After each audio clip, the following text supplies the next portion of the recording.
by outlawing specifically the sale, the supply, the commercial possession and the advertising, as well as the manufacture of vapes in this country, other than a very specific therapeutic pathway that would continue to be available. We're not seeking to punish users here. These laws very obviously, very clearly go after the sellers, the suppliers, and ultimately potentially those who would seek to manufacture vapes in this country. We are serious about this crackdown, which is why the penalties that are contained in this bill are significant. The breach of these provisions, particularly in relation to the supply, manufacture and import of vapes, include terms of imprisonment of up to 7 years and fines up to $2.2 million.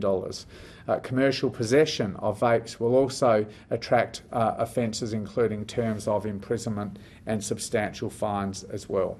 I don't think there's anyone in this country or around the world who would say that if we could go back in time 100 years, we wouldn't ban this thing, cigarettes, at the start. Instead, we fought for decades to understand clearly the health impacts, and then fought for more decades to get tobacco control legislation through our parliament and parliaments right around the world.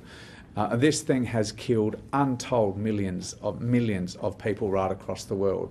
You know, what we have the opportunity to do now, and I wish it was 5 years ago, but what we have the opportunity to do now with a window closing is to stamp out something in its early stages, stamp out something, a product, vaping and e-cigarettes, that is particularly targeted at young people, not just here in Australia, but around the world. You know, that doesn't mean that our efforts to continue to drive down the rates of tobacco use, of smoking in this country, aren't just as important. And, you know, we passed legislation just before the end of the last year to reignite our efforts to do that.